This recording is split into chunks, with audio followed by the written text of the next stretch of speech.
Hello friends, we are here today at what is called Sloan's Lake. It is actually not a lake.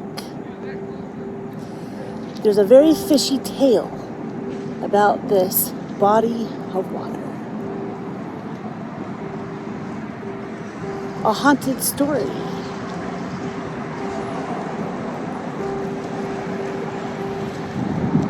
And the tale of the wicked Native American princess.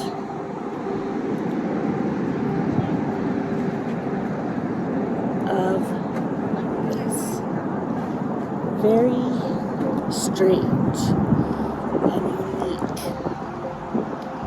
park. So let's take a walk and I'll tell you the stories. In 1861, farmer Thomas M. Sloan thought he'd dig a well on the north end of his farm. He hit an underground spring instead, and the rest is history. Thomas M. Sloan set out to dig a well on the north end of his farm. The next day, he was amazed to find the water from the well continued to flow like a fountain, spreading over a wide area of the dry prairie he owned. By the time it slowed, a 200-acre lake had appeared. People came from miles around to see the rumored Sloan's Leak. The newly formed lake quickly became a favorite recreation site for Denverites for swimming, boating, fishing, and ice skating in the winter. Like many recreational lakes today, the water quality in Sloan's Lake is generally good. However, surface water flowing from Denver's streets, lawns, parking lots, and construction sites brings a lot with it. Bacteria from animal droppings, dogs and ducks alike, chemical fertilizers and pesticides, dirt and oil. In almost 150 years, this small body of water has been hard at work offering local residents recreation and entertainment. The Sloan's Lake is also hard at work collecting the stormwater runoff from the surrounding community, often to put a strain on the lake's water quality. Regular sampling of the water by city personnel will ensure that the water quality is acceptable for recreational purposes.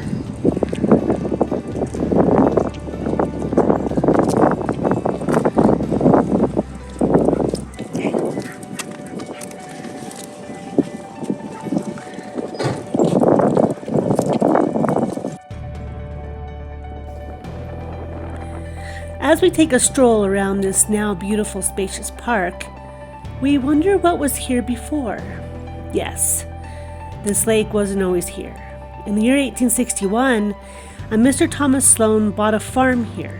Soon he thought he'd dig a well. Instead, he tapped into an aquifer on his 100-acre farm. The next day, he had a 200-acre lake, soon to be known as Sloan's Lake, or the nickname Sloan's Leak. The farm and ice house on the lake's shores became prosperous for the Sloan family. Activities such as ice skating, boating, and swimming became quite popular. In 1872, Sloan sold his farm as the best farm in Colorado. In 1891, the first amusement park of Colorado opened here on Sloan's Lake, called Manhattan Beach, the largest west of the Mississippi, a vision born of a German immigrant named Adam Graff, an ambitious ice cutter on the lake.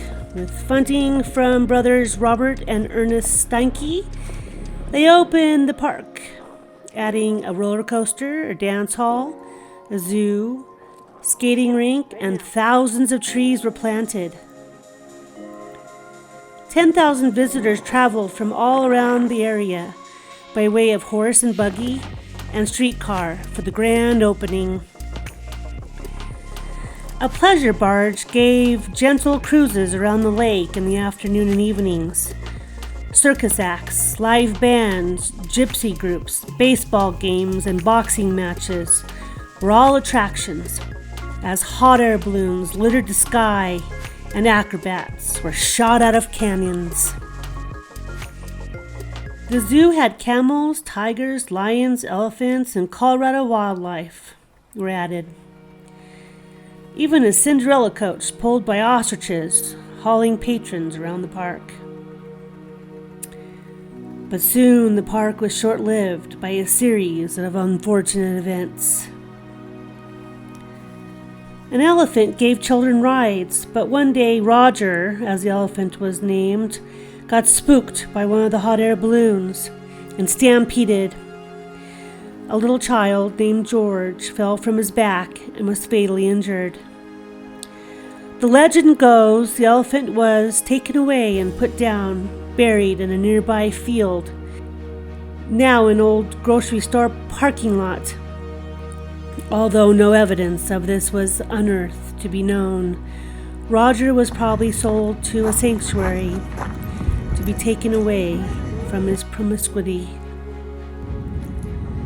On December 26, 1908, a mysterious fire blazed through the theater and observatory, burning it down to the ashes, where soon after the park's success dwindled.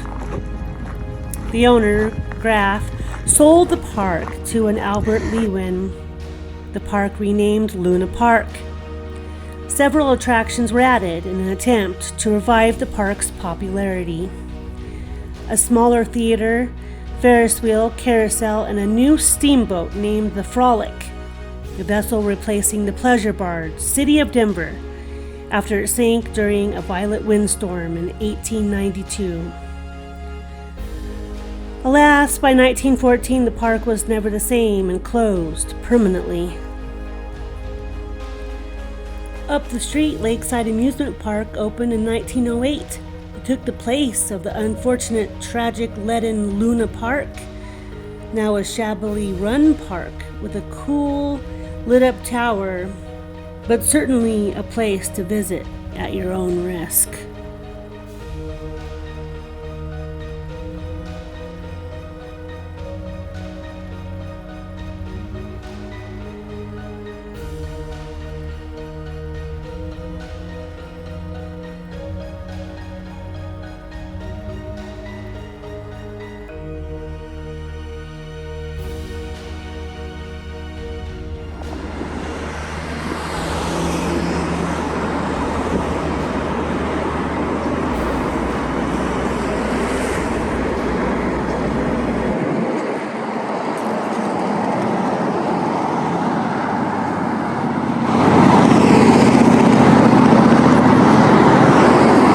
Would come do a quick little video of the tower and the roller coaster and some of Lakeside up close for you, part of my story. Sloan's Lake. Lakeside opened in 1908. Been open ever since.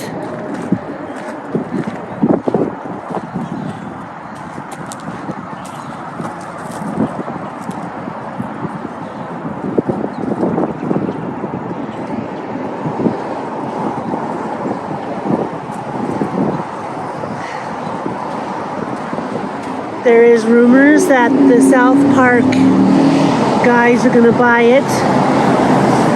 So I will do some follow-up videos on this very historical place with this historical landmark.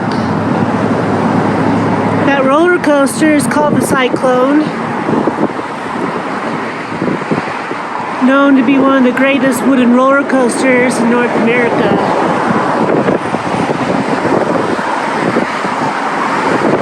This place definitely needs a lot of work. It looks like they've done some work and repainted.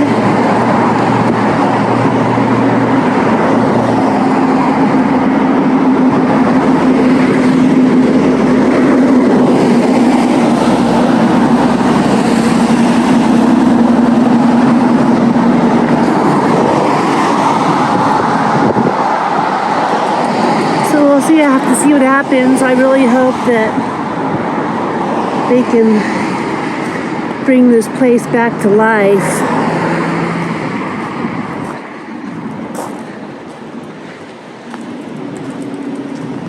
Some of these older rides, I mean, they're fun, but they're kind of scary.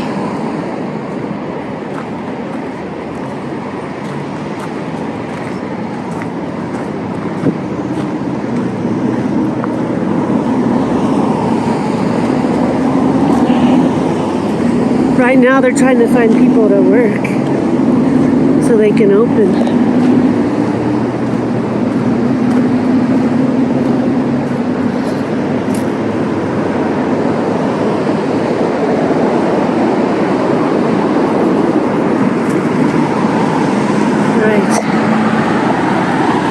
I'll walk back to the tower.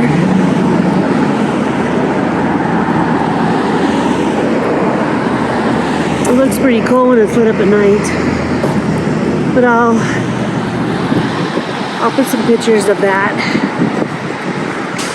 along with this.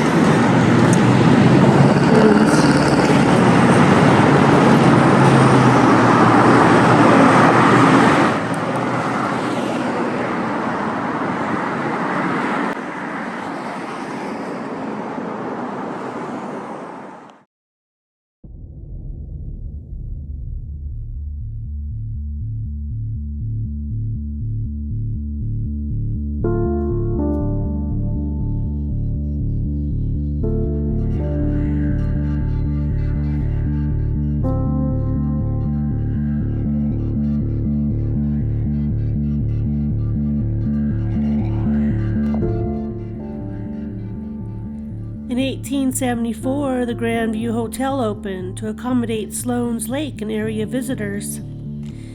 Patrons could take the streetcar or City of Denver boats for 25 cents.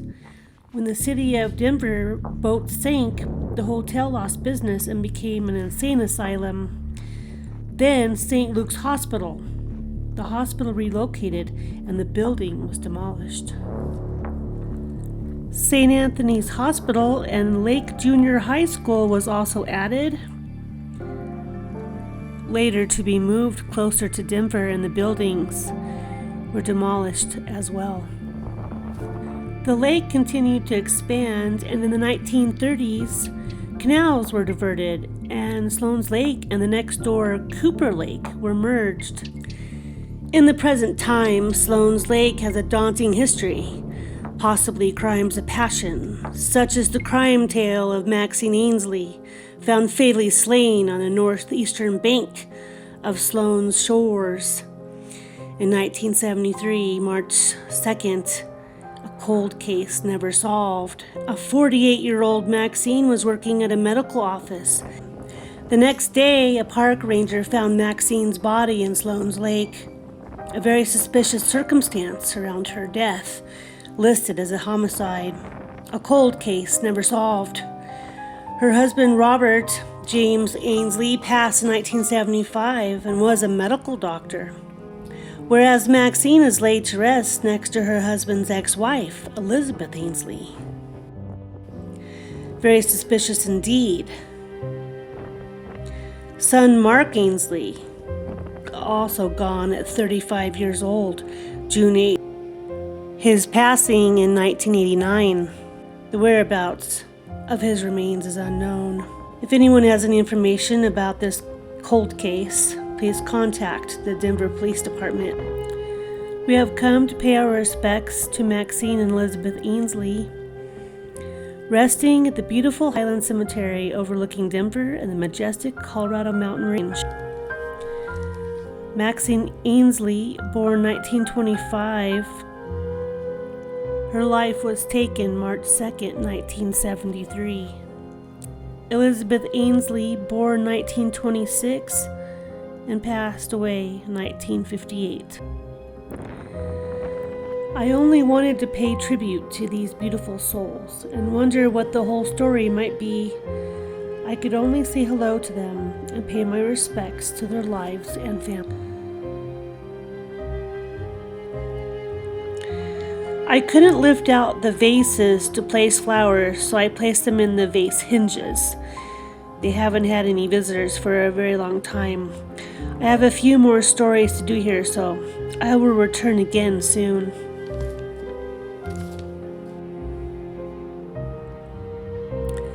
Never to be forgotten. Rest in peace and love and light to the Ainsley family.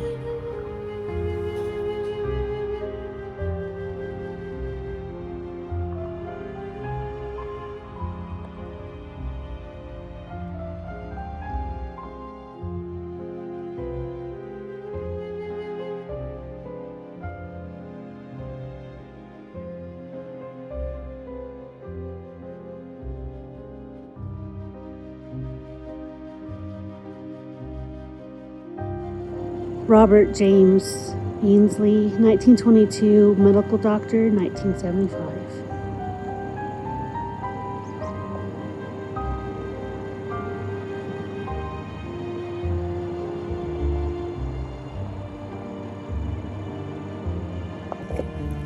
Walking around the lake, it is a very strange and haunting feeling indeed. Maxine isn't the only one to be found in this lake. Others have been found too. Just recently, at least 3 others have been discovered. The area of this lake has been revitalized. Although a nice park to walk your dog or go for a run, it is not a park you should walk around at night. In June of 2019, police investigated 2 people found deceased along the lake shore waters. In May of 2022, a homicide investigation was opened and another person found in the lake. In 1990, there were less than 2,000 homeless, and now getting upwards to 10,000. August of 2009, during the yearly Dragon Boat Festival held at the lake, a body was found floating in the water, that of a homeless man. No more information has ever been released. In April of 2021, a homeless person was found as an accidental drowning. In October and May of 2022, 2 investigations were opened by 2 bodies found near Sloan's Lake shores. I will link below an interesting article about the homeless story in and around Sloan's Lake and Denver.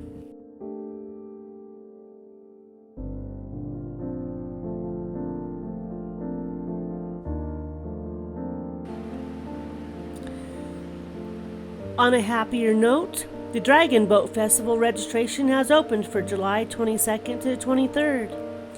Teams get together and race across the lake. There are vendors, games, and performers all weekend. A possible idea for a film.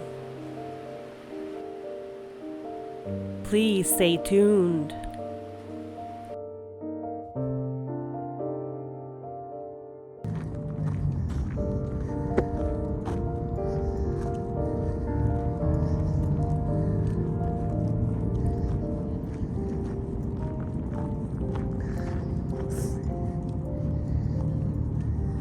The crime in the area has slowed in the past year, and the homeless population seem to be delegating programs offered to them, as noted in the article.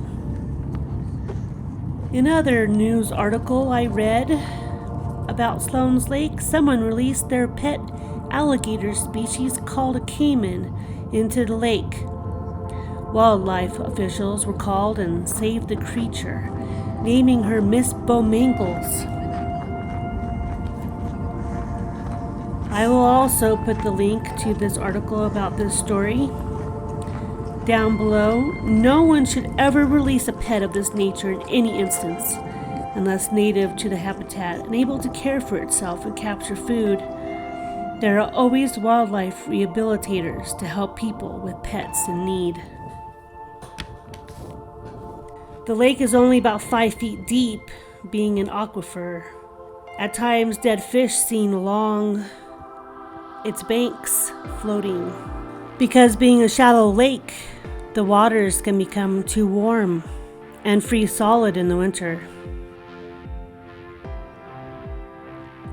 In August of 2020, 400 fish were found floating along the lake shores. Also known for having bouts of blue algae. Don't allow your dog to go near the water. No swimming is allowed, but boating and fishing is permitted. In July of 2020, Sloan's Lake closed due to the algae bloom that tends to happen during warm temperatures. As the temperatures fell in September and toxin levels lowered, it was reopened. For a city lake, it's pretty entertaining. There are many colorful people walking around the lake, walking their dogs, riding their bikes, taking naps, reading books. Some were talking to themselves or possibly to someone else we can't see. After researching all about this historical land of this lively lake, I'm going to dive a little deeper and look into other lakes as well. Do all lakes have such a colorful past, present, and future? As always, the story continues. Stay tuned for part 2.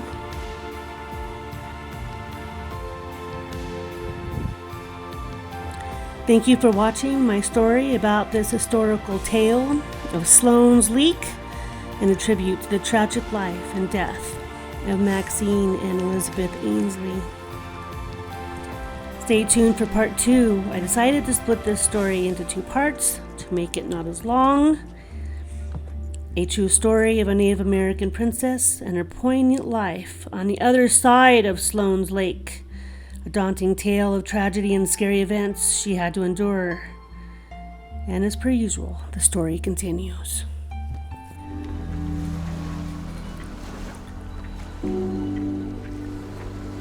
Thank you for watching. Please like, subscribe, and share to all who you think may like to hear my tales from beyond. And do you have a favorite colorful place to visit? Go for a walk, a lake, a park, or other unique place you like to visit often? Please comment below. I would love to hear about them. Thank you, and as always, go back to nature, hug a tree, and tell your story. You will be strong, courageous, and brave.